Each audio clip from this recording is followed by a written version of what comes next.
의료 현장의 위기의 시대에 함께 길을 찾아봅니다. 환자와 동행하는 정신건강의학과 의사를 만나 의사가 지켜야 할 가치와 미래를 나눕니다. 안녕하세요. 대한신경정신의학회 특별기획 함께 가는 길을 묻다. 저는 김유민입니다. 대한신경정신의학회와 신경정신의학정책연구소가 함께 만드는 함께 가는 길을 묻다. 2025년 새해가 밝았지만 여전히 우리는 어려운 시간을 걸어가고 있습니다.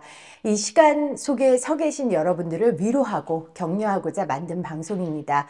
2025년 첫 동행자와 함께 여러분들과 2025년 첫 새해를 열어보겠습니다. 오늘의 동행자 인천 참사랑병원 천영훈 원장님이십니다. 원장님 안녕하세요. 네, 안녕하세요. 반갑습니다. 네, 반갑습니다. 네, 먼저 우리 학회 식구들에게 인사 한 말씀 해주십시오. 예. 학회 회원분들, 선후배 의사 선생님들, 반갑습니다. 이 프로 제가 계속 봤는데 앞에 워낙 훌륭하신 선생님들이 네. 많이 나오셔가지고 이게 제가 낄 자리인가 여러 가지 고민하게 했었는데요. 네. 그래서 어쨌든 굉장히 어려운 시기를 지금 지나가고 있는데 그분들의 경험에서 또 제가 배웠듯이 또 제가 갖고 있는 경험을 이 시간을 통해 좀 나누면 서로가 서로한테서 배우고 어떤 희망을 좀 찾지 않을까라는 차원에서도 저에게도 되게 오늘 좋은 시간이 될 것 같습니다. 저희가 무림 고수들만 모시고 있어요. 네. 정말로 그 정신과 의사들 중에서도 이런 분들 있잖아요. 저 고생을 왜 저렇게 사서 하지? 뭐 이런 분들 있잖아요. 근데 고생하시는 건 분명한데 그래도 굉장히 인생의 행복과 보람을 느끼는 것 같은 그런 분들 맞습니까?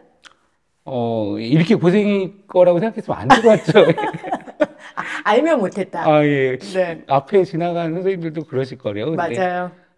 나름대로 어떤 면은 제가 원해서 온 면도 있고, 어떤 면은 세상 사는 게 그렇더라고요. 내가 꼭 원하는 대로만 풀리는 건 아니잖아요.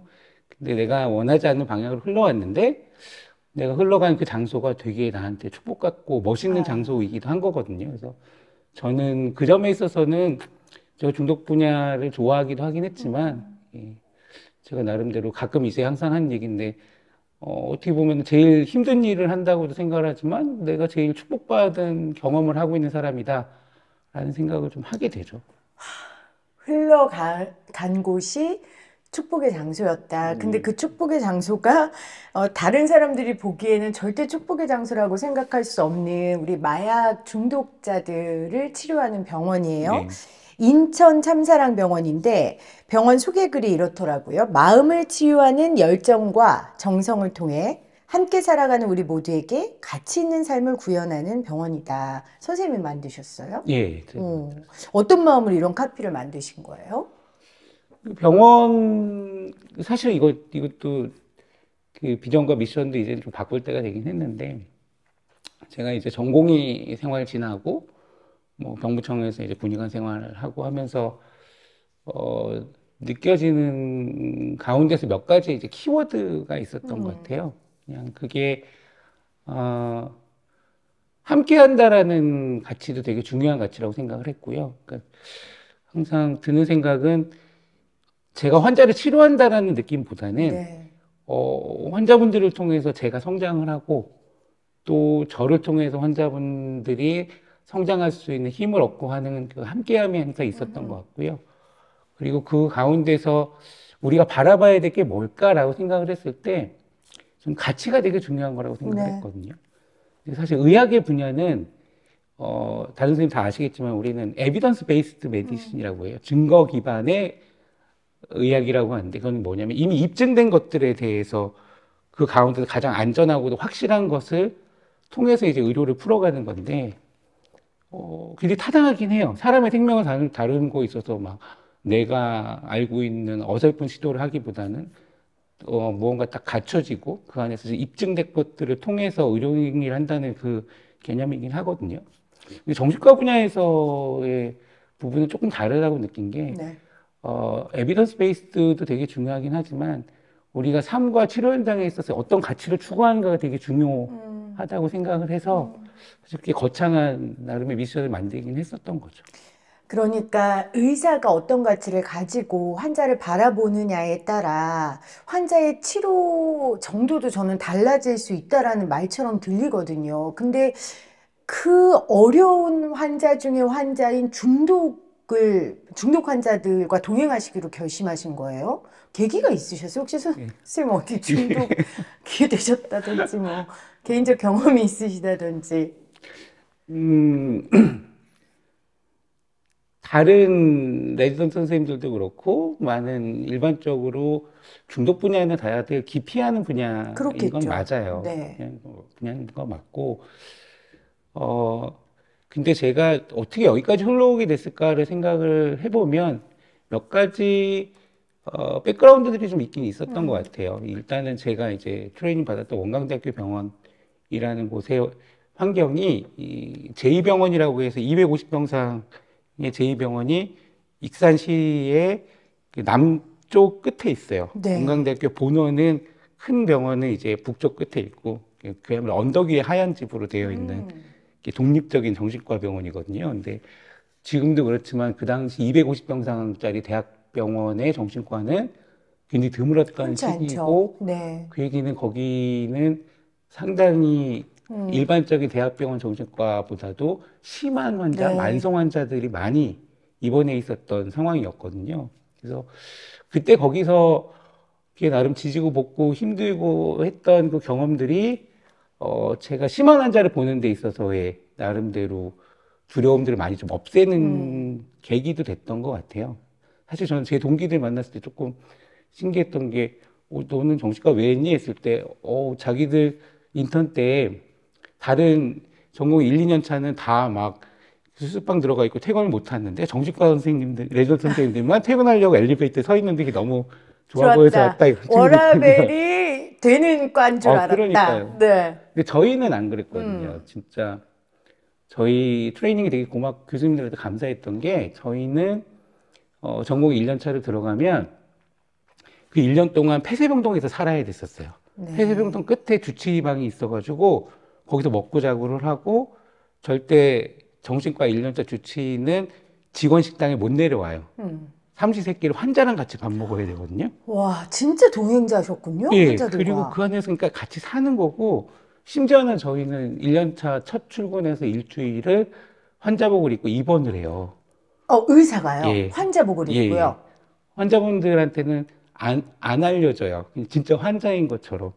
그리고 제 3년차 치프가 제 주치의가 돼서 간호사들이 이제 저를 감시를 하죠. 이렇게 환자 기록하듯이, 아, 천영훈 환자 지금 뭐, 저기 책상 밑에 들어가 자고 있으면 뭐 이런 거 다 해가지고, 일주일 동안에 환자 역할을 똑같이 먹고 자고 하거든요. 병상 그러니까 들으면서. 다른 병원은 그러지 않아요?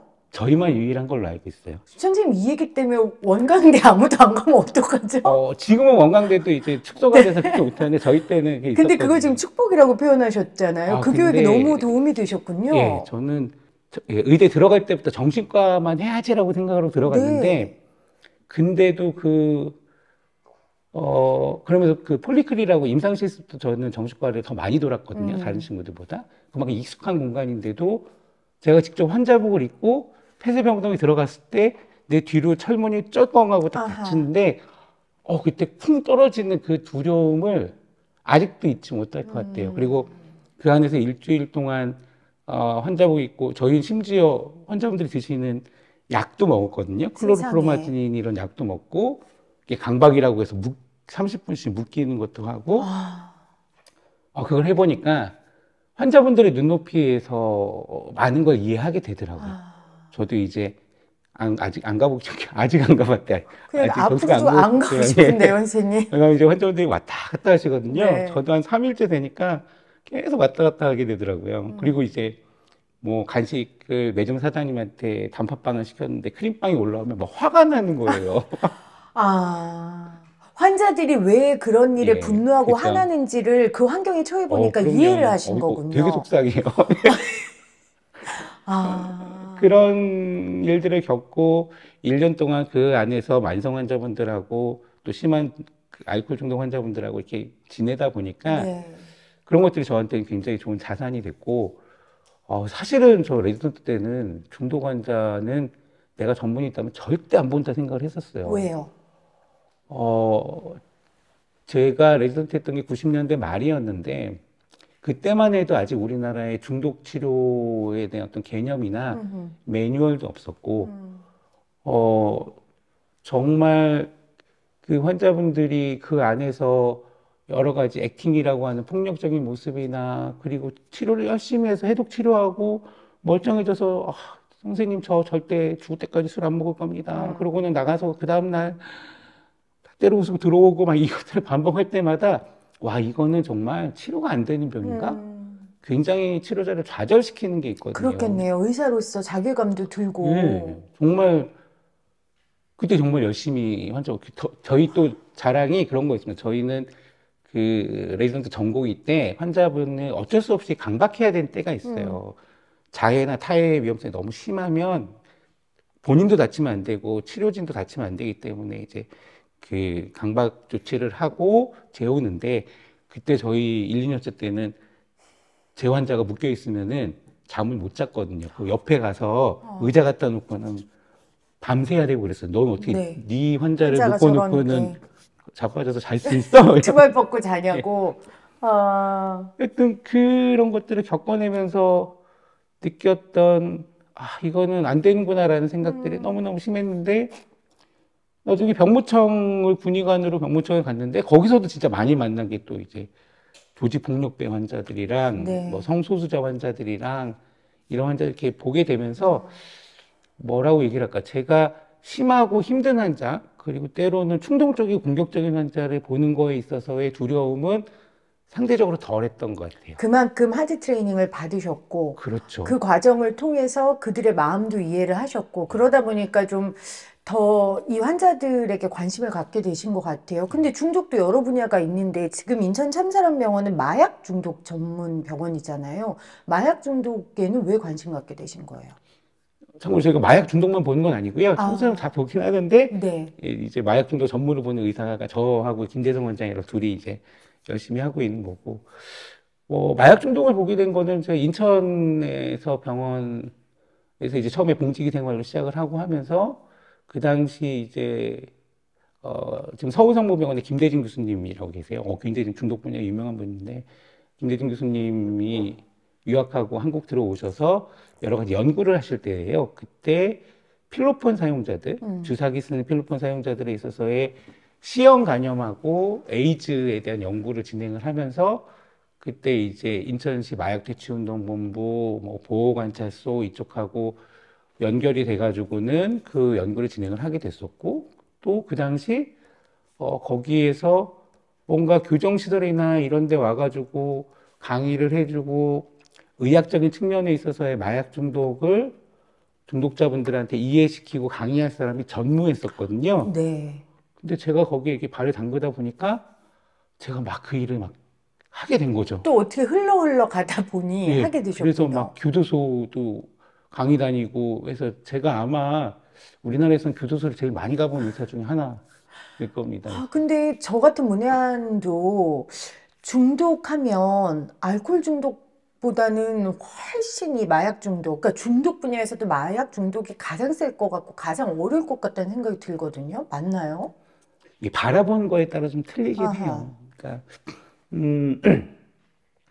뭐가 끊기 어려울까를 생각을 해보면 어떻게 보면 알코올 중독이 더 어려울 수도 있어요. 왜냐면 알코올은 합법적인 거고 네. 도처에 널려 있으니까 너무 재발하기가 쉬운 거죠.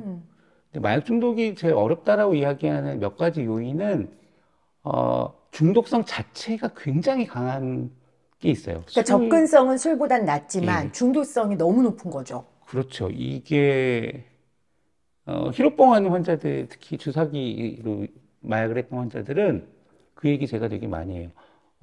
내가 모텔방 잡아줄 건데, 거기 모텔방에 가면 침대 위에 짝대기가 하나씩 있을 거야. 짝대기가 이렇게 1cc짜리 마약 주사하는 주사기를, 인슐린 주사기를 짝대기라고 하거든요. 네. 그러면 당신들 어떨 것 같아? 라고 물어보면 다들 뭐라 그러냐면 방금 5초 전까지만 해도 야, 내가 진짜 마약하면 사람 새끼다. 이거 내가 진짜 마약하면 차라리 혀 깨물고 죽을 거야. 이를 득득 깔다가도 그 딱 보는 순간 완전 벌렁벌렁벌렁 한다 그러거든요. 이 사람들 표현으로는 정말 뭐 똥 마려운 느낌 들고 막 우리가 왜 설사 말해 급동마렵다고 하잖아요. 네. 미쳐버리게 막 아, 하고 싶었을 때 그런 그 느낌이 그대로 그래서 실제 마약 환자들은 약 구하고 미리 화장실 갔다 온 사람 되게 그러니까 많아요. 몸이 몸이 가니까 반응하는군요. 이거는 나의 이성으로 통제할 수 있는 네. 수준을 훨씬 넘어서는 그 갈망의 쓰나미가 오기 때문에 그 측면에 있어서의 마약이 훨씬 견뎌내기가 어렵고 힘든 점이 있는 거고 또 한 가지는 마약 자체가 중독성이 세다 보니까 뇌 손상이 물론 술을 마셔도 뇌 손상이 심하긴 한데 마약은 뇌 손상 자체가 너무 심하게 뇌를 망가뜨리고 저희 녹아내린다고 말씀을 드리는데 그러다 보니까 충동을 억제하거나 판단하거나 이런 모든 것들이 잘 안 되는 거죠. 그러면서도 인간이 경험할 수 있는 모든 정신병을 다 경험을 하다 보니까 그래서 임상 현장에서 마약 환자 보는 게 상당히 까다롭고 힘들고 어느 정도의 시스템이 갖춰져 있지 않으면 굉장히 어려운 거죠. 더군다나 이거는 법적인 문제도 그렇죠. 막 함께 가니까. 딸려오잖아요. 그러니까 우리가 마약 중독자를 환자로만 보지 않잖아요. 그렇죠. 특히 사회적 시선은 예. 범죄자로 보기 때문에. 근데 사실은 우리 아이언맨의 로다주 같은 경우도 그렇고 외국 같은 경우에는 그 마약 환자가 정말 재활을 해서 사회 구성원으로 살아가는 좋은 케이스들이 너무 많단 말이에요. 근데 우리나라에서 저는 못 본 것 같아요. 그렇죠? 그런 케이스들이 이제 나와야죠. 그러니까요. 예, 나와야 되고 그런 것들을 응원하는 분위기가 돼야 돼요. 제가 되게 안타까운 건 그래요. 사실은 우리나라 5천만 국민 중에 마약이 나쁘다는 거 모르는 사람이 어디 있어요? 하는 사람도 알죠. 다 알아요. 네. 어, 근데 저도 20대, 30대, 40대 때 막 술도 먹고 다니고 저희 때 나이트클럽이었죠. 나이트클럽 같은 데도 가보고 선생님은 언제 네. 그렇게 저 나이트클럽 가실 지금보다 시간이. 지금 살이 한 2, 30kg 빠졌을 날렵했을 때가 있어요. 아, 그때는 이제 지금 고백하시는 예, 거예요. 예. 여기서 한때 나도 제가 그랬다. 결혼하고 이렇게 살쪘어요. 여러분, 결혼이 이렇게 위험한 겁니다.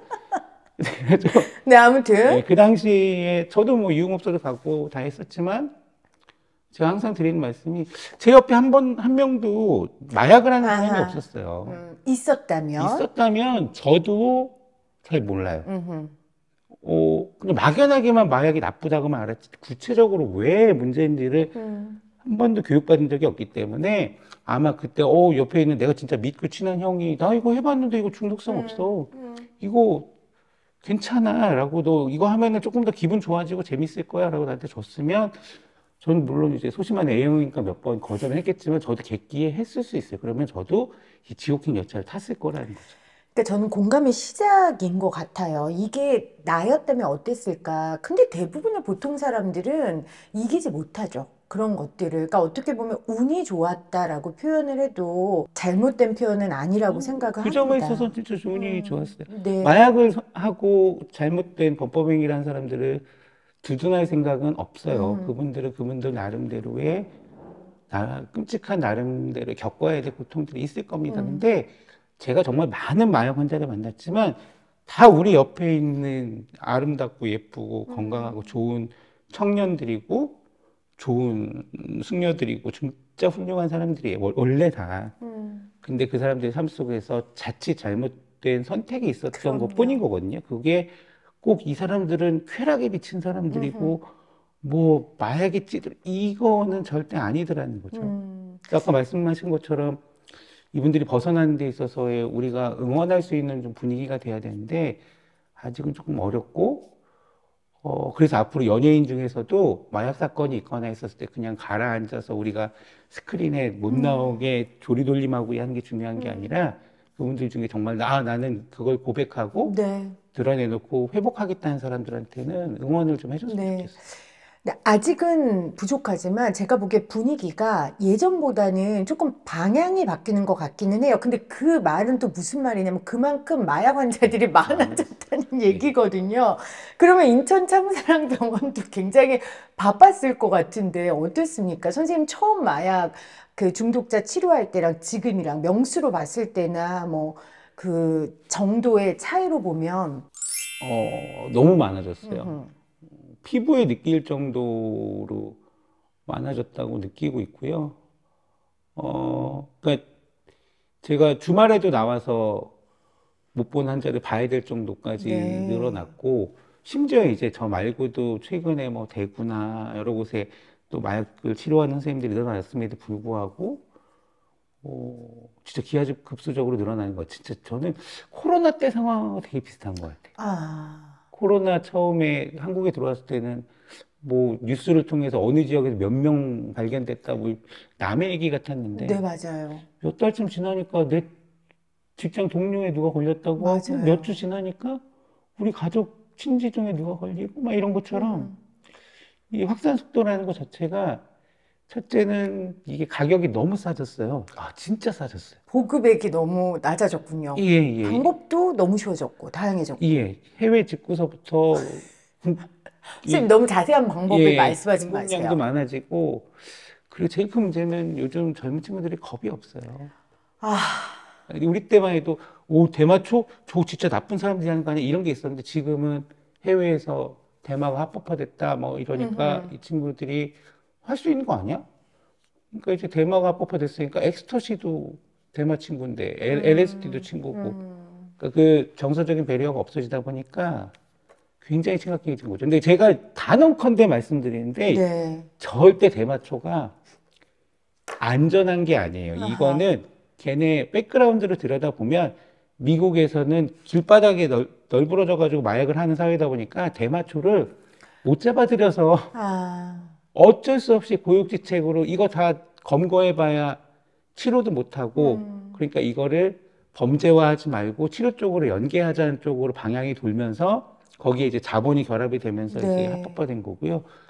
정말 제가 요즘 혹시라도 젊은 친구들이 이거 본다면 드리고 싶은 말씀은, 옛날에는 마약하고 미쳐서 오는 거는 다 히로뽕 환자들이었거든요.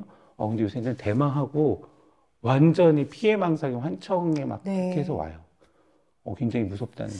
그러니까 선생님 말씀하신 것처럼 마약이라는 게 이제 단순한 무슨 악성 물질 이런 게 아니고 여러 문화적 배경과 사회적 분위기와 이 모든 것들을 대표하는 예. 상징적인 물건이라고 해야 됩니까?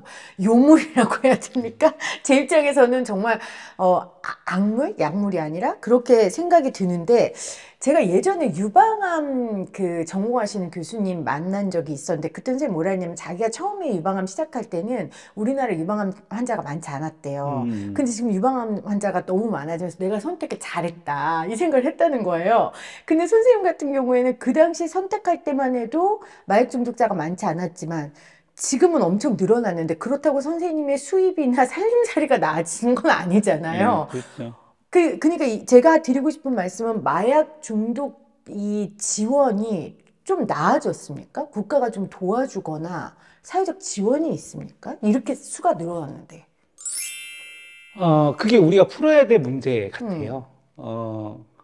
국가에서 마약과의 전쟁을 선포를 하고 전폭적인 지원을 하겠다 천명한 거는 굉장히 저는 바람직한 방향이라고 생각을 하고, 이게 조금 늦었으면은 큰일 났겠다는 생각도 좀 해요. 음, 근데 문제는 마약의 문제가 어,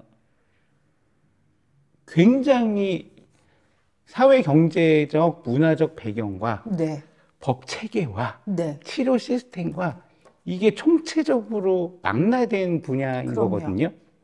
그렇기 때문에 이거를 조금 더 거시적인 차원에서 우리가 단기, 중기, 장기 계획을 좀 세워야 되는데, 음, 제가 임상 현장에서 바라보고 있는 건 위에서 대통령이 대책 세워라. 그러니까 이제 막 보건복지부는 복지부대로, 식약처는 식약처대로, 뭐 법무부는 법무부대로 음, 막 그냥 가시적인 성과를 쏟아내려고 막 만들고 있다는 거죠. 그러니까 대표적인 게 모 부처에서는 마약 보는 병원을 뭐 17개로 늘리겠다. 식약처 같은 데서는 전국의 마약 재활센터를 17일이라는 숫자 좋아하는 다 17개로 늘리겠다. 근데 이제 임상 현장에서 보면 네, 이게 개수가 모자라서의 문제가 아니에요. 네, 그 기존에 있는 자원을 그렇죠. 어떻게 하면 효율적으로 엮어서 이게 돌아가게 만드느냐가 되게 음, 중요한 건데, 자꾸 성과 위주로 이 문제가 풀리다 보니까 오히려 그런 정책들이 실패할 가능성이 많고, 이런 정책의 실패는 굉장히 두려운 게, 이거 치료 재활에 돈 쏟아부어야 소용없구나 하는 무력감으로 이어져 버리면 더 심각해지거든요. 그래서 지금이라도 이거를 조금 더 자원의 분배나 예산의 사용의 범위나 그 사용할 수 있는 주체를 좀 다시 잘 만들어 가야 된다고 생각을 하고, 제가 항상 주장하는 건데, 대한민국은 정말 마약이 쉽게 퍼질 수밖에 없는 토양이 있거든요. 네. 배달의 이게, 민족이잖아요, 예, 저희는. 굉장히 쉽습니다. 배송 뭐 이런 거 너무 쉽고요. 맞아요. 그래서, 땅도 그리고 좁고요. IT 기술이 그럼요. 발달해서 굉장히 청소년들의 접근성도 높고, 음. 무엇보다도 사회가 너무 불행해요. 아, 너무, 불안 요소도 너무 예, 젊은 많고요. 층과 경제적으로 어려운 음. 층에서 궁극적으로 골방에 처박혀 살 수 있는 가장 가성비 높은 게 마약이다 보니까 이게 게임을 넘어서 이제 마약까지 넘어오고 있는 건데, 음. 이런 여러 가지 요소들에 대한 고민이 좀 있어야 된다는 거죠. 음. 그래서 그게 지금부터라도 저는 조금 만들어져야 되지 않을까라는 생각을 합니다. 그러니까 정부에서 마약 퇴치를 위해 애쓴다라고 이렇게 천명한 건 어쨌건 좋은 거죠. 그만큼 위험 시그널을 나타낸 거니까. 근데 그만한 종합적인 지원이 필요한데 제가 왜 이 질문을 드렸냐면 한 1, 2년 전인가 인천 참사랑병원 문 닫는다 뭐 이렇게 기사가 나오고 그래서 당시 법무부 장관이었던 한동훈 장관이 가서 좀 급한 불을 끄는 것 같고 막 그때 갑자기 선생님 막 유명해지고 막 저도 인터뷰 요청 드리고 했었던 기억이 나요. 그때 진짜 그 기사 때문에 망할 뻔했어요. 아, 오히려 그 기사 그럼요. 때문에요. 새벽에 떴다고 막 난리가 났는데, 저희 그 병원은 지불해야 될 업체가 많잖아요. 그러니까 그렇죠. 업체들에서 당장 결제해줘라, 뭐서부터 아, 해가지고 그때 그 난리가 기사 났던 왜 난 거고, 거예요, 선생님? 어, 취지는 이런 음, 거였었어요. 이게, 어, 계속 그 마약류 환자를 보는 것에 대한 체계적인 지원 체계가 있어야 음, 되는데, 지금은 마약류 환자를 치료한다고 해서 시스템적으로 건강보험공단에서 돈을 더 주는 게 아니거든요. 왜냐하면 마약류 환자 보는 데는 인력도 많이 들어가고 시스템도 많이 들어가고 굉장히 투입되는 게 많은데 그거에 상응하는 수가 체계가 안 돼 있다 네. 보니까 어, 보면 볼수록 손해보는 시스템이고, 더더군다나 그 당시에 저희가 이제 마약 환자가 한 입원 환자 4, 50명 늘면서 거의 다른 우울증 환자나 알코올 환자나 이런 일반 못 정신과 환자들이 받으셨군요. 그만큼 못 받는 게 아니라 이제 그만큼 다 빠져나갔죠. 네.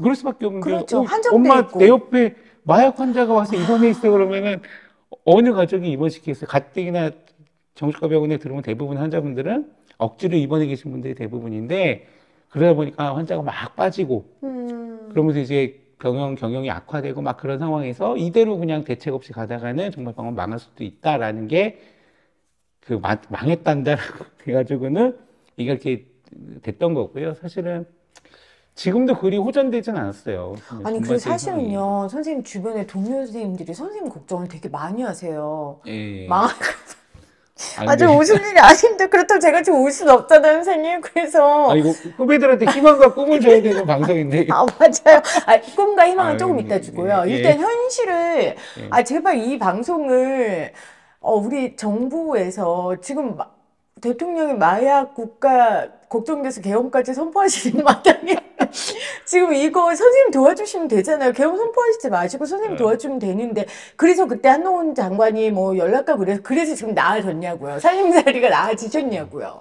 제 별로 질문이. 없고요. 근데 저는 뭐 정부 편을 들어줄 건 아니긴 한데, 이해는 충분히 되는 게 있어요. 예, 기재부나 복지부도 마찬가지고, 아직 우리 사회의 인식이, 아니 왜 우리 우리 세금으로 세금으로 저 나쁜 사람들, 약쟁이들을 약쟁이들한테 치료비를 더 주고 그렇게 해야 돼라는 게 굉장히 큰 장애물로 있기 때문에도 이 예산을 늘려가는 데 있어서의 한계가 분명히 좀 있는 거죠. 근데 저는 좀 그런 생각을 해요. 저보다 먼저 그 마약을 보셨던 1세대 선배님들이 계신단 말이에요. 조성남 원장님도 계시고, 뭐 관련 분야 아시는 분들 다 아실 거예요. 지금 대구에 계시는 권도훈 선생님도 계시고. 근데 그분들은 진짜 음지에서 고생만 하다가 끝나신 분이고, 저는 어딜 가나 항상 이분들을 언급하면서 감사하다고 말씀을 드리는 건, 제가 그분들보다 뛰어나서가 아니라 제가 요 시대와 잘 맞아 떨어지다 보니까 뭐 인터뷰도 하고 장관도 만나고 이런 빛을 보고 있는 거예요, 어떻게 보면. 근데 또 제 역할의 한계는 여기까지일 수도 있어요. 음. 그건 뭐냐면 이 이후에 저희 병원이 성공으로 남든 실패로 남든 마약 중독의 치료가 필요해. 라는 나름대로의 메시지가 공유가 되고 정책 네. 입안자들한테서도 받아들여지고 이후에 따라오는 후배들은 조금 더 좋은 환경에서 마약 환자를 볼 수 있는 계기가 되지 않을까 생각을 하는 거죠. 그럼 선생님 지금 한 2세대, 3세대세요? 마약 치료로 하면? 근데 2세대, 3세대라고 할 게 없는 게 네. 마약 치료를 이렇게 전적으로 한 사람이 5명도 안 되다 보니까 예, 네. 뭐 세 번째, 네 번째 이렇게 돼 있죠. 세대라고 얘기하기 좀 어려운 것 아, 같아요. 예. 그래요? 그러면 이제 오늘의 목표는 제2의 천연을 만드는 건데, 선생님 영화에 배우러 오겠다는 후배들이 좀 있습니까? 다행히 몇 명 있어요. 어, 역시 이게 이상한 사람들이 꽤 많아요. 우리는 아직 왜 그러지? 저희 이제 올해 군의관 마치고 오신 서울대 정신과에서 트레이닝 받은 김대성 원장만 네네. 해도 군의관 할 때부터 학회 때 저 찾아와서 원장님 저 배우고 싶습니다. 진짜 너무 반갑더라고요. 너무 반갑죠, 선생님. 진짜요. 서울대에서 심지어 이렇게 졸업할 때 정신과에서 수석하고 그랬는데 어, 교수님들도 다 김재성 원장, 아니, 김재성 선생님이 어디 가나 궁금했던 거지. 근데 맞는데. 참사랑 간다고 다 말린 거예요. 음흠. 제정신 있냐? 그 힘든 음, 데를 왜 네 발로 걸어가냐? 근데 김재성 원장, 여기 지금 원장으로 있으니까 얘기 되게 전 멋있었어요. 자기가 역사에 되게 관심이 많았는데 어, 인간의 정신병리를 악화시키고 만드는 데 있어서 사회 문화적인 배경이 어떻게 작동하는지에 대해서 되게 아하. 궁금했대요. 근데 제가 잘 보니까 중독 분야의말로 사회 문화적인 배경이나 이런 역사성이 중독의 문제와 굉장히 밀접하게 연관이 있더라. 그래서 자기가 이 음. 점에 알고 싶어서 뛰어들었다고 얘기를 하는데 너무너무 감사하죠. 그러니까 병 자체보다 몸 자체에 관심을 갖는 의사 선생님들이 정말 이 질병의 현상만이 아니라 그 근본을 파고들려는 약간 인류학적인 그런 집요함도 있으신 것 같다는 생각이 들어요. 필요한 것 같아요. 네. 그러니까 우리가 내과적인 치료를 무시하는 건 아닌데 감염이 생겨서 염증 질환을 일으킨 세균과 항생제와의 싸움에 딱 국한된 측면이 있는데 정신병리라는 건 특히 이제 중독의 문제는 음, 사회문화적인 배경, 아까 특히 이제 경제적 격차의 그렇죠. 차이 그리고 최근에 이제 젊은 층이 많이 늘어난 것 중에 하나는 아까 얘기하다가 잠깐 이게 나오기도 했었지만 불행하기 때문이거든요. 음. 그 얘기는 내가 행복해지기 위해서 나의 삶 속에서 건강한 삶과 여가를 누릴 수 있는 사회적 인프라와 기회가 주어지는가가 되게 중요한 부분이에요. 이게 주어지지 않는 한은 중독은 점점 늘어나서 마약은 정말 퍼질 수밖에 없는 거고 회복의 과정은 역순이에요. 그러니까 이 사람이 마약을 얼마나 많이 하고 이거 줄이는가 안 하게 하는가가 또 되게 중요한 포커스인데 또 마약 안 하고 있는 나머지 너의 삶에 있어서의 당신 삶의 가치는 뭐니? 거기서는 무슨 재미를 갖고 살아? 거기서 너는 어떤 만족을 얻어? 이거를 어떻게 도와줄까에 대한 문제거든요. 그러니까 말씀하신 것처럼 어떤 문화인류학적이나 거창하긴 하지만 그런 측면에 있어서의 요소들이 되게 중요하고 우리가 그런 것들을 좀 잘 바라보고 의사 자체도 그런 거에 관심을 좀 갖고 있어야 되는 네. 거죠. 그러면 우리 환자들 얘기를 조금 더 해보면요. 예전에는 마약 환자들이 어, 중년 남성들이 많았다고 하고, 최근에는 거듭 말씀하셨지만 청년층들이 많단 말이에요. 그럼 이 원인도 다를 것이고, 치료의 그 유무도 다를 것 같고, 접근도 다를 것 같아요. 요즘 청년들이 그럼 늘어나는 원인은 말씀하셨으니까, 그럼 이 친구들의 치료적 효능은 그 중장년 남성들보다 더 좋습니까? 더 나쁩니까? 나쁘죠. 아하.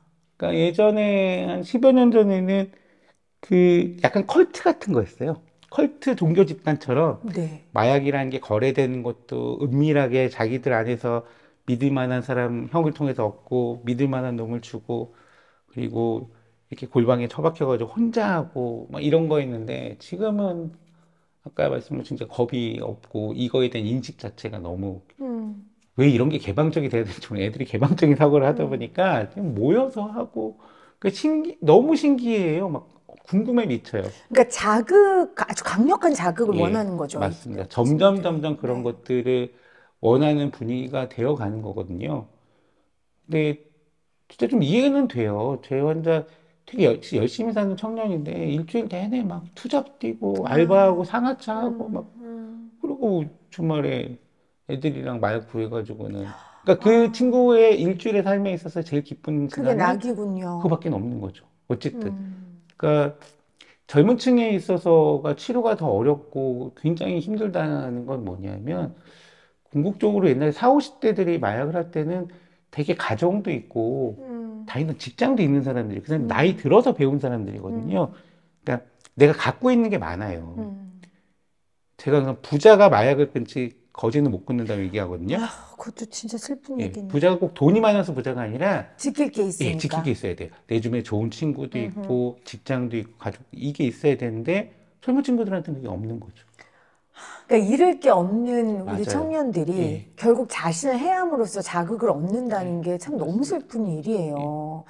그러니까 말씀하신 것처럼 마약 중독 치료라는 게 단순히 병리학적인 치료만이 아니라 우리 사회가 좀 도대체 우리가 어떻게 살아왔는지 기성세대들이 좀 반성도 하고 우리 청년들에게 어떤 미래를 보여줘야 되는지 좀 거시적인 이런 고민을 좀 해야 될 것 같은데 상황이 녹록지가 않아요. 그럼 선생님 환자들 볼 때 너무 불쌍하실 것 같아요.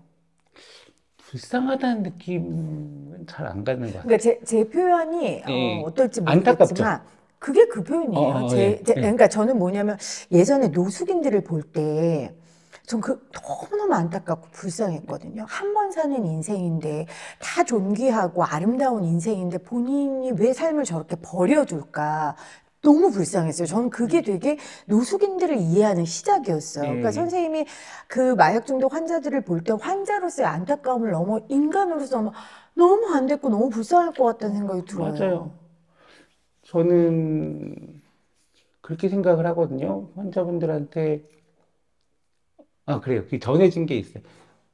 너무 예쁘고 음, 아름다운 젊은이라니까요. 근데 음, 거기에 그냥 놔버리고 자포자기해서 gat혀 있는 게 너무 음, 힘들고 안타까운 거예요, 사실은. 근데 치료자로서 제가 해줄 수 있는 거는 그런 거였던 것 같아요. 너 왜 그 모양 그 꼴로 그리고 퍼질러 있니?가 아니라 음, 저는 회복된 사람들의 모습을 봤잖아요. 음, 네가 지금 절벽에 아둥바둥 기어 올라가고 그러고 있는데 음, 위를 올려다보면 정말 뭐 까마득하고 아래는 진짜 뭐 무시무시하고 그냥 나의 삶이 그냥 여기서 끝날 것 같은 느낌이 있을지 모른다. 하지만 당신이 회복해야겠다라는 어, 너의 희망과 믿음을 포기만 하지 않으면 언젠가 이걸 넘어설 텐데 음, 그때 이 언덕 위에서 바라보는 삶은 전혀 달라. 나는 중독자의 처음과 끝을 봐본 사람이기 음, 때문에 나는 당신에게 그게 분명히 그런 삶이 있다라는 거를 나는 100% 확신해서 얘기해 줄 수 있어. 우리가 한번 그 길을 같이 가보자라는 게 음, 제가 하는 역할인 거죠. 음, 근데 실제로 정말 어, 그런 놀라운 변화들을 보여준 환자분들이 있는 거고, 음, 근데 이제 연말 같은 때가 되면 되게 울컥하는 시기예요. 왜냐하면 음, 우리가 이 1년 동안 많은 일을 겪었거든요. 재환자도 여러 자살도 했고, 음, 지금 중환자실에 뇌사 상태로 있는 친구도 있고, 교도소는 또 많이 갔고, 근데 그 와중에서 용기를 가지고 이 연말 연시까지 단약을 해서 자기 삶을 지켜온 사람들이 있단 음, 말이에요. 그런 것들을 볼 수 있다는 것도 축복인 거고, 같이 우리가 얘기하면서 너무 기쁜 거예요. 아, 우리 살아남았다고, 여기까지. 음, 그리고 이 24년도가 해피엔딩으로 끝난 만큼 내년은 더 음. 멋지지 않을까? 물론 여러 가지 역경이 있긴 하겠지만, 그런 이야기들을 나누게 되는 그런 연말인 거죠. 그러니까 선생님은 어떻게 보면 환자들, 이렇게 단약한 환자들은 살아남은 거고 되게 격려받아야 할 존재들인데 계속해서 과거의 그 잘못과 경험 때문에 지탄받고 낙인 찍히는 그 현실이 너무 슬프실 것 같아요. 근데 제가 이야기 중에 선생님 어디에 중독된지 알 것 같아요. 선생님 그 환자들 살아나는 거 보는 맛에 중독이 되지 않으셨을까? 그러니까 이렇잖아요. 우리가 감기 환자가 나은 거 보는 거랑 정말 엄청난 말기암의 환자가 이렇게 회복을 하는 것과 그 기쁨의 차이가 엄청 크잖아요. 그러니까 선생님은 다른 정신과 선생님들보다 이 회복을 지켜보는 그 여정을 같이 걸어가는 기쁨이 엄청나실 것 같아요. 맞습니다. 진짜 그게 사실은 중독이 힘든 게 교과서에도 나와 있어요. 중독자는 끊임없이 치료자와 자신 사이의 신뢰 관계를 시험하고 그 시험에 들게 만든다라고 나쁘게 얘기하면 뒤통수 맞는 일이 너무 많아요. 그렇죠. 그리고 막 그런 감정적인 소모와 이런 괴로운 것들이 되게 많지만 진짜 특히 중독 분야는 제가 이제 전공 생님들한테 꼭 말씀드리고 싶은 게 중독이 자꾸 두렵고 어렵게만 느껴지는 건 그냥 응급실에서 술 먹고 온 알코올 한 잔, 그냥 마약에 취해서 뭐 중환자실에 누워 있는 이 사람들만 받기 때문에 그렇거든요. 가장 증세가 심각할 때만 받기 그렇죠. 때문이다. 그분들의 삶이 드라마틱하게 변해서 이분들이 양복을 입고 작업복을 입고 외래를 다니고 뭐 자조 모임에 참여해서 발표를 하고 이런 것들을 경험을 하면 아 이게 치료 안 되는 게 아니라 정말 응급실에서 제일 멋있는 의사 중에 하나가 이제 흉부외과들이거든요. 흉부외과는 그렇죠. 피가 차고 그래가지고 혈압 뚝뚝 떨어지면 이렇게 막 꾀재지에서 내려와가지고는 체스트 튜빙이라고 이렇게 딱 반만 꽂으면 갑자기 바이탈이 안정이 되면 막 살아나거든요. 살려내는. 그런 멋있는 분야가 사실은 중독 분야인 거죠.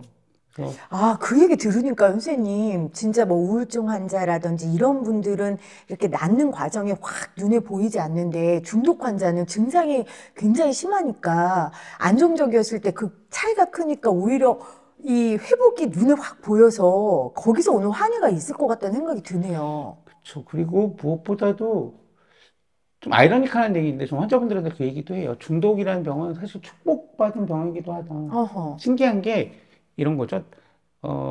내가 암 투병을 하다가 암으로부터 완치가 됐어.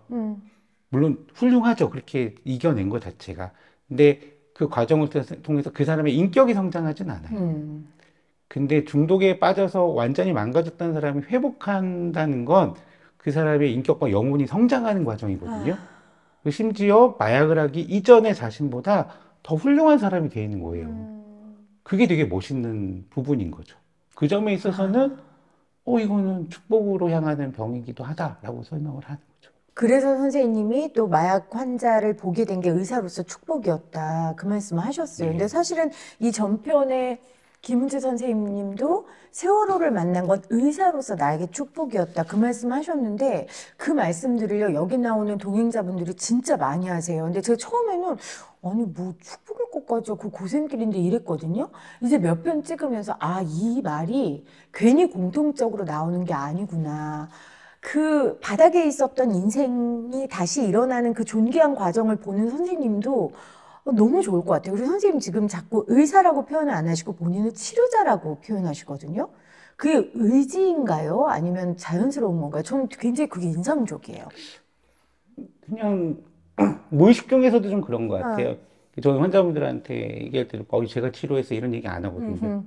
그러니까 특히 중독 분야는 더더욱 그런 것 같아요. 누가 이 사람을 치료하고 하는 문제를 좀 넘어선 부분이 있는 거거든요. 제가 환자분 처음에 딱 오시면 그 말씀부터 드려요. 나는 당신한테 마약을 끊어라 마라 강요할 수 있는 게 아니다.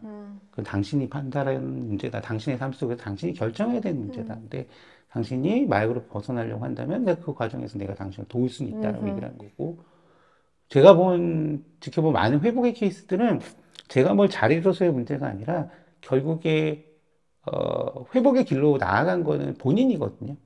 그래서 치료자는 그래서 정글에서 길을 잃었을 때, 야, 나만 믿고 따라와.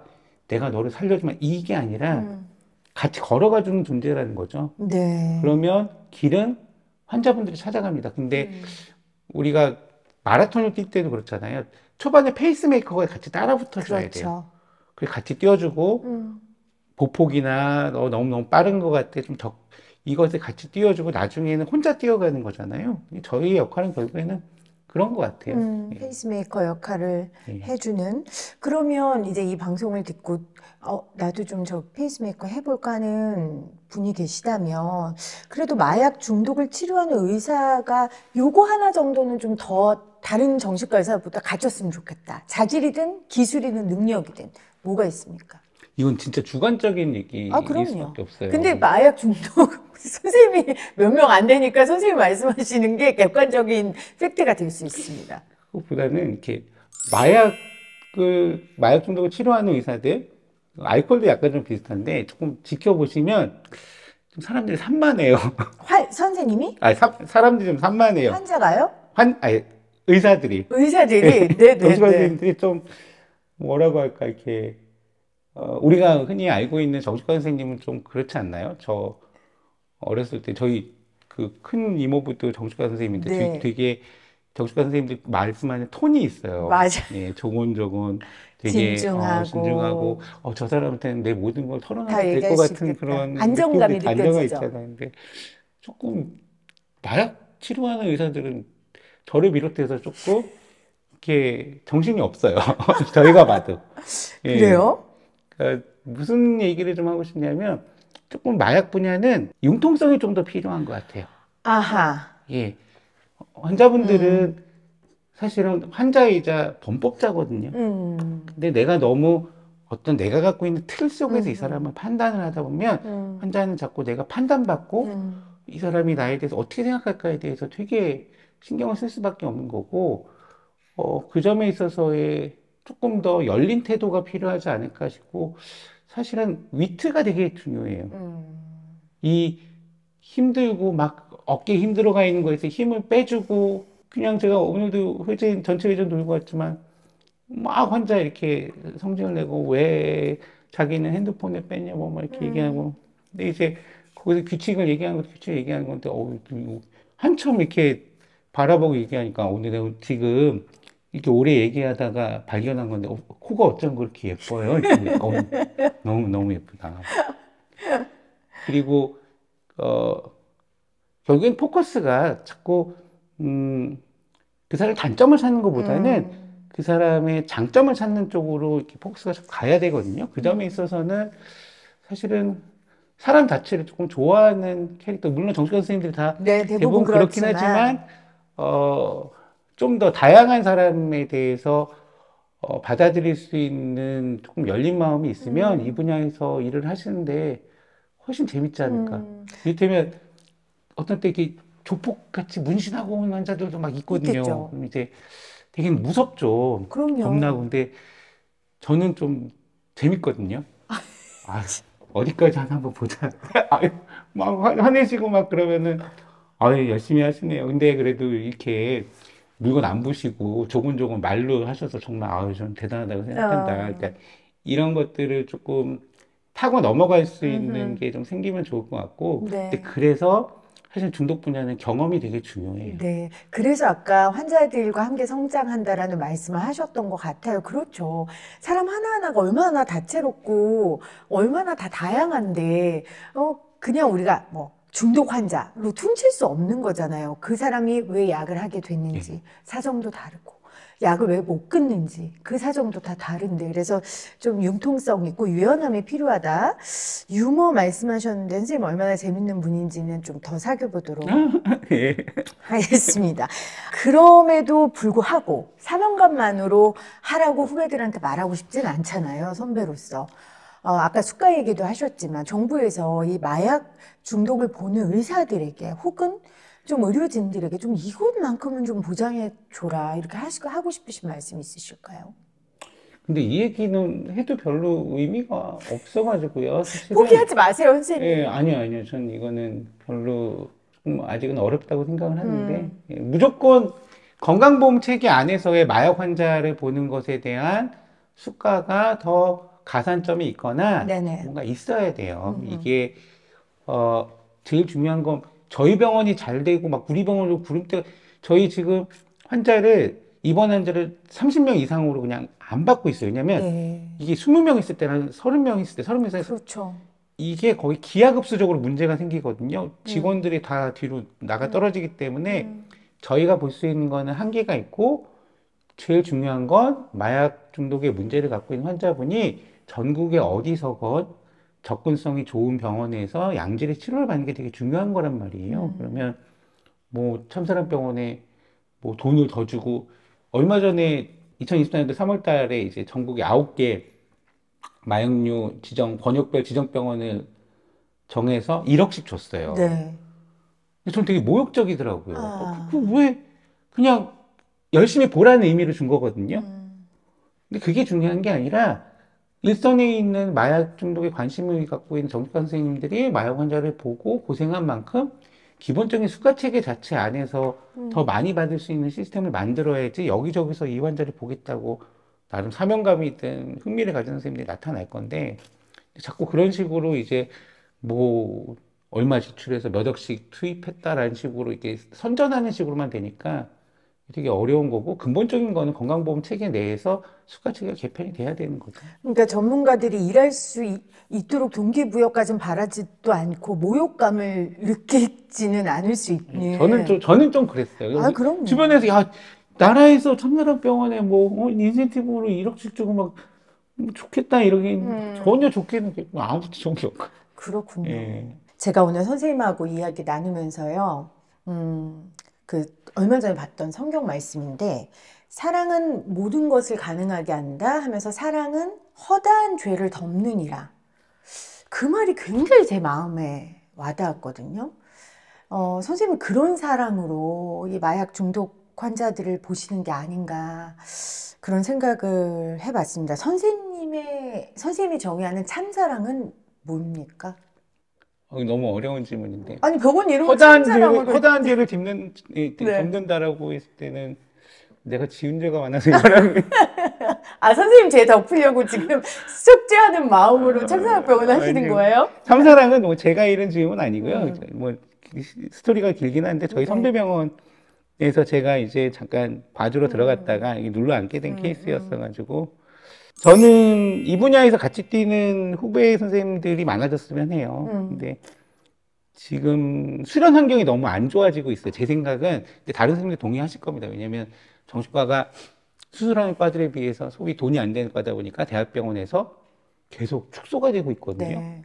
지금 대학병원에 폐쇄병동이 없는 데도 있고, 그러다 보니까 전공의 선생님들이 되게 만성 환자, 그리고 마약 환자도 마찬가지고, 경험할 게 별로 없고, 네.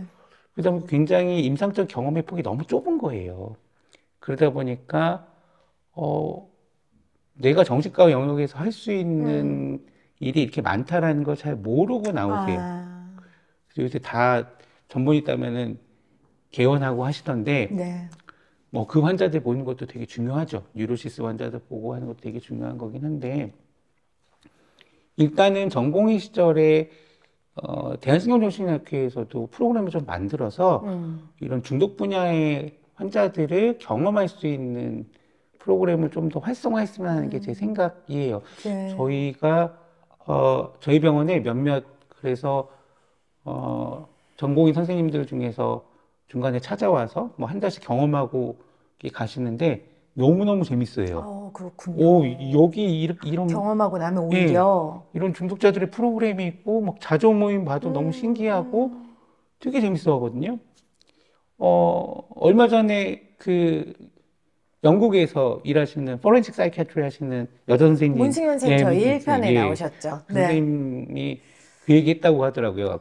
지난번에 나온 백종우 교수가 영국은 정신과 레지던트 끝나면 전문의 있다고 어디를 제일 원하냐 그랬더니 중독 분야라고 했다는 맞습니다. 거예요. 그래서 네. 백 교수도 너무 신기해서 야, 중독 분야를 누가 가려고 그러는데 했더니 그 표현이 너무 좋았다고 나한테 알려주더라고요. 그 선생님이 중독 분야는 좀 섹시하지 않나요? 이렇게 얘기했다는 거예요. 근데 제가 생각해보니까 그 표현이 되게 적절해요. 네. 되게 섹시한다는 게 좋은 의미로 네. 되게 드라마틱하기도 하고 그 안에는 여러 가지 펼쳐진 것들이 있고 그리고 그 안에서의 굉장한 회복이 있고 제가 그러니까 다양한 경험과 감정을 그럼요. 느낄 수 있을 것 같아요. 그렇죠. 너무 여러 다양한 사람들도 만나게 그렇죠. 되고 너무너무 환자 때문에 힘들기도 하지만 제가 어떤 때 잘 생각해 보면 음. 이번 일주일 동안 내가 언제 제일 크게 호탕하게 웃었지 하면은 환자분을 만날 때예요. 와, 선생님 이 말 너무 매력적이네요. 예, 진짜 음, 어떤 때 기자들도 원장님은 스트레스 뭘로 푸세요? 뭐 이런 음, 얘기도 뭐 하는데 내가 언제 웃었을까 생각하니까 음, 진짜 환자 만나서 제일 크게 웃어요. 너무 음, 재밌게 음. 같이 물론 같이 머리 이거 어떻게 하냐 막 너무 힘들어하는 순간들도 있긴 하지만 그래서 이런 멋있는 경험들을 선생님들이 와서 적극적으로 하고 네, 저는 이게 사회를 살리는 일이기도 하다고 생각을 하거든요. 중독의 문제는 그럼요. 절대 개인의 문제가 아니기 네, 때문에 이 분야의 후배 선생님들이 많이 오셔가지고 배우셨으면 좋겠고 저도 오신다고 하면 제가 갖고 있는 모든 걸 다 네. 돕겠습니다. 저는 이제 언론인이니까 저는 시대의 흐름을 보는 사람인데요. 불행인지 불행이죠. 이 중독 문제가 앞으로 시대가 지나면 지날수록 더 중요한 문제가 될 것이고, 절대적 수가 많아지다 보니까 그 가운데 회복자들과 모델들도 당연히 나올 겁니다. 그러면 이 분야가 여러분 더 핫할 수 있어요. 여러분, 이 섹시한 경험과 이 아니, 호탕한 경험해봐야 돼요. 웃음을, 맞아요. 네, 웃음을 겪어보고 싶으신 분들은 인천 참사랑병원으로 연락 주시면 우리 선생님이 뼈를 갈아서 수련시키신다고 합니다. 본인이 배우셨던 그 원광대에서 배웠던 방법으로 시키실 건가요? 그렇게까지 하면 안 될 것 같고요. 요즘 예. 그러면 안 돼요, 선생님. 예. 네. 알겠습니다. 선생님 너무 감사하고요. 예. 마지막으로 2025년 1월이에요. 2025년도에 소원 있으시다면요. 개인적인 소원은 제가 빨리 이제 병원을 좀 은퇴를 하고, 네. 예, 제가 갖고 있는 꿈이 하나가 있거든요. 뭐예요?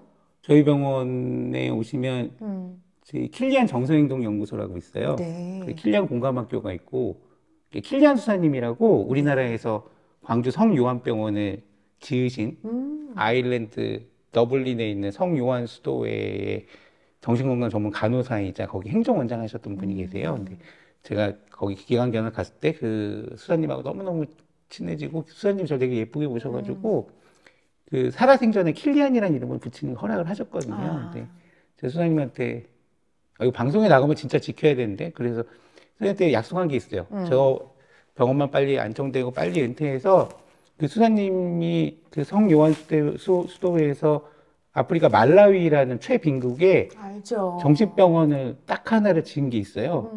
제가 거기 가서 꼭 봉사하겠다고 세상에.